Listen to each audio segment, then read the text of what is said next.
Podcast Flokéo, le podcast de la start-up engagée. Bonjour et bienvenue dans ce nouvel épisode du verre à moitié plein, le podcast optimiste du tourisme durable présenté par Flokéo. Cette semaine, nous avons mis à l'honneur sur nos réseaux sociaux les indicateurs de la carte Flokéo. Une carte où chaque voyageur qui souhaite planifier son voyage peut découvrir l'indice de durabilité de sa destination ainsi que des régions où la pression touristique est moindre. Et cela en fonction de 4 indicateurs: qualité de l'air, de la biodiversité, pression sur l'eau et densité des populations. Ces indices sont développés par le Bureau d'études environnementales Murmuration, la maison mère de Flokéo. Murmuration utilise des données satellites pour réaliser des tableaux de bord permettant de comprendre les impacts anthropiques et notamment du tourisme sur les écosystèmes, permettant alors d'orienter les décisions publiques notamment. Cartographier les zones touristiques sous pression permet de mesurer l'impact environnemental du tourisme et ainsi de déterminer les niveaux de pression autour du globe. Si cela vous intrigue encore, nous sommes aujourd'hui en compagnie de Fabien, responsable du bureau d'études chez Murmuration. Il va notamment nous aider à mieux comprendre le rôle que peut jouer le spatial pour la mise en place d'un tourisme durable. Bonjour Fabien. Bonjour. Est-ce que tu peux commencer par te présenter et puis présenter ce que tu fais chez Flokéo Murmuration ? Donc, je suis Fabien Castel, je suis responsable du bureau d'études chez Murmuration. Avant ça, j'étais chef de projet dans différentes boîtes d'informatique où, au fil de ma carrière, j'ai pu me spécialiser dans l'observation de la Terre, dans les images satellites et dans la mise en place d'algorithmes et de systèmes qui permettent de tirer de la valeur de ces données spatiales. Le tourisme a un impact sur l'environnement. Est-ce que tu pourrais nous expliquer comment cela se traduit concrètement ? Alors effectivement, comme tu le dis, le tourisme a un impact forcément sur l'environnement. D'abord quand on se déplace pour aller dans des zones touristiques ou sur des zones touristiques, aussi via les infrastructures dont on profite quand on est dans une zone touristique, que ce soit les aéroports, les routes pour y aller, mais aussi les hôtels, tous les aménagements. Toutes ces choses qu'on fait pour le tourisme ont un impact sur l'environnement. Et les touristes ensuite ont aussi un impact par les ressources qu'ils consomment dans les zones où ils résident et aussi par les déchets qu'ils produisent. Donc il y a tout un ensemble d'impacts qui sont importants et qui grossissent aussi avec l'intensité du tourisme. Plus le tourisme va être important et plus cet impact va être grand. Et quelles solutions est-ce qu'on a aujourd'hui à notre disposition pour mieux comprendre cet impact, donc pour le réduire, le contrôler ? Alors, différents types de solutions. Déjà, ce qu'on peut dire, c'est que si on veut maîtriser cet impact, l'important, c'est d'être capable de le mesurer. Et pour ça, le spatial, c'est vraiment un outil extraordinaire de mesure et d'observation de notre environnement et de notre planète. Alors, ce qui est important de comprendre sur le spatial, c'est que ça ne se limite pas à des photos prises depuis l'espace, même si c'est une partie des données, mais il y a aussi plein de données qui observent la Terre sous différents angles. On a des satellites spécialisés sur l'observation de l'atmosphère, par exemple, de l'air, qui vont permettre d'avoir des données précises sur la qualité de l'air. On a des satellites qui sont spécialisés sur l'océanographie, l'étude des océans. On a des satellites qui surveillent la Terre dans des bandes spectrales particulières qui permettent de suivre l'état de la végétation. Donc voilà, c'est tout un ensemble de données, un panel très large d'observation de la Terre qui permettent d'avoir une vue précise sur les écosystèmes et sur la dynamique aussi de ces écosystèmes.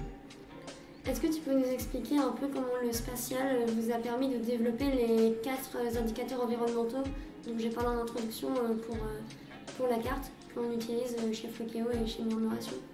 Donc chez Murmuration, on se base principalement sur une source de données qui est fournie par la Commission européenne, qui est le programme Copernicus, qui est un programme d'observation de la Terre,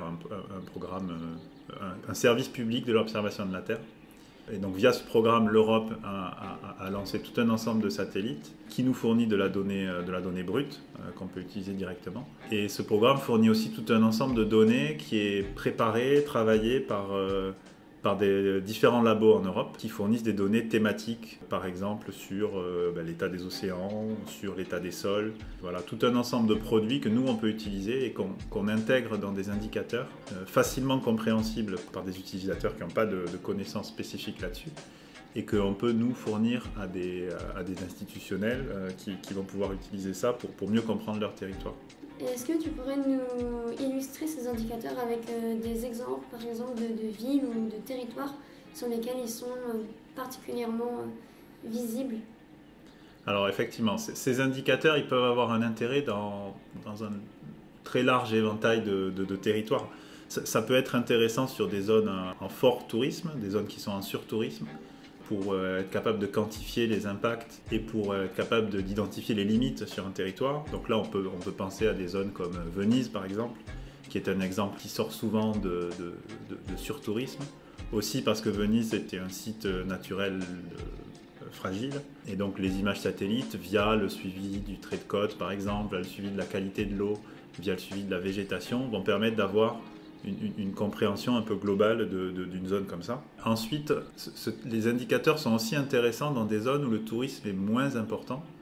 Typiquement des zones protégées, par exemple, des parcs naturels, qui sont censés être vierges de tout impact humain et de toute activité humaine, mais où le tourisme est quand même présent, que ce soit des parcs naturels en montagne, par exemple, ou des choses comme ça. Et là, les observations par satellite vont permettre de vérifier si ces écosystèmes sont vraiment protégés et s'ils sont vraiment vierges de pollution, et donc de détecter un impact de cette activité touristique, même si elle est peu importante. En parlant de Venise tout à l'heure, on entend souvent dire que pendant le confinement, la nature a repris ses droits.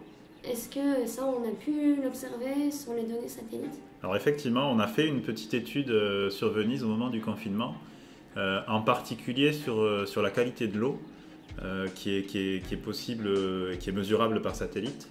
Et on a pu constater qu'en termes de turbidité, par exemple, donc c'est le côté trouble de l'eau, la turbidité était bien moindre pendant le confinement. Et on attribue ça surtout à l'absence de bateaux, les bateaux de croisière et les bateaux en général. Beaucoup moins de bateaux pendant cette période-là, et donc la turbidité de l'eau a baissé. Et ça a permis le retour de certaines espèces, et ça a grandement changé l'état environnemental dans cette zone. Et je me pose aussi une question, il y a de plus en plus de zones où le tourisme vient émerger. Est-ce que l'utilisation de ces données satellites peut permettre de voir l'impact et l'évolution de ce tourisme naissant sur ces destinations? Je ne sais pas si tu as un exemple ou vous avez étudié un exemple. En effet, l'intérêt du spatial sur des zones comme ça où le tourisme est émergent, c'est que le spatial permet de remonter dans le temps. On peut accéder à des séries de données assez longues. Donc les satellites de Copernicus, par exemple, ça a commencé dans les années 2000. Il y a d'autres moyens d'observation qui existaient avant. Donc on peut remonter assez loin dans le temps pour analyser des séries temporelles et détecter des impacts faibles, mais qui sont en croissance. Et donc typiquement sur des zones où le tourisme est émergent, on va pouvoir détecter les premières perturbations des écosystèmes pour pouvoir les protéger au plus tôt. Et ça, c'est un aspect qui est extrêmement intéressant. Tout à l'heure, tu expliquais que vous travaillez avec des institutions. Est-ce que tu pourrais nous parler d'une commande que vous avez réalisée et qui est particulièrement intéressante? Oui, je peux parler d'un projet qu'on a fait pour le ministère du Tourisme de Malte, par exemple, où sur Malte, la problématique à la fois du tourisme et d'environnement est bien sûr très présente. Et donc on a pu mettre en place pour eux un tableau de bord de suivi de l'état environnemental de l'île.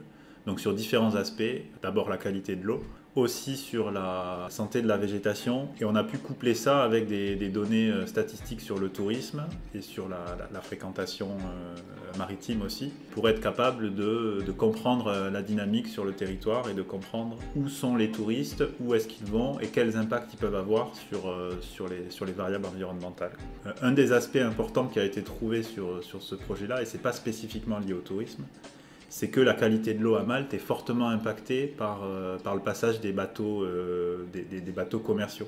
Il y a une route commerciale qui part de Gibraltar, qui va jusqu'au canal de Suez, qui est avec une intensité assez forte, qui passe au large de Malte, qui fait que toute la côte nord de l'île est impactée par ça, en particulier on constate une turbidité beaucoup plus importante que dans le reste de l'île. Donc ça, c'est pas spécifique au tourisme, mais c'est le genre de choses qu'on a pu constater en faisant des études comme ça sur des temps un peu longs sur l'île. Et comment c'est possible de séparer entre par exemple les bateaux donc, liés au tourisme et ceux liés donc, aux activités commerciales pour connaître réellement l'impact uniquement du tourisme? Alors, c'est possible dans certains cas. Quand on est capable d'identifier précisément l'activité touristique, l'activité commerciale, on peut ensuite nous travailler sur une modélisation de ça et identifier et segmenter les impacts. Dans certains cas, ce n'est pas possible. Quand le tourisme, par exemple, n'est pas le facteur principal de pollution sur un territoire, on va avoir du mal à identifier un impact spécifique. Donc ça dépend vraiment des territoires. Mais dans tous les territoires qui sont en surtourisme, où le tourisme est l'activité principale, ça a vraiment du sens et ce n'est pas extrêmement compliqué de différencier cet impact-là. Venise, par exemple. Par exemple, Venise, c'est vraiment un cas d'école pour l'étude du surtourisme. Malte, l'activité économique principale de l'île, c'est le tourisme. Et donc c'est pour ça que le ministère du Tourisme voulait mener cette étude-là. La route maritime qui passe à côté, ça ne fait pas partie de l'activité économique de Malte, ils subissent plutôt ça, mais il se trouve que sur la qualité de l'eau et la qualité de l'air aussi, l'impact est important.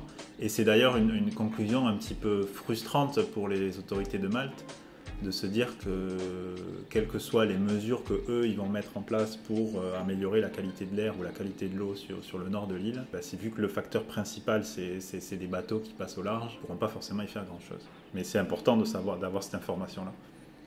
Et au niveau de l'indicateur sur l'urbanisation, la densité des populations, est-ce qu'il y a un exemple frappant d'une destination où l'indicateur, enfin les données satellites ont vraiment montré l'impact du tourisme?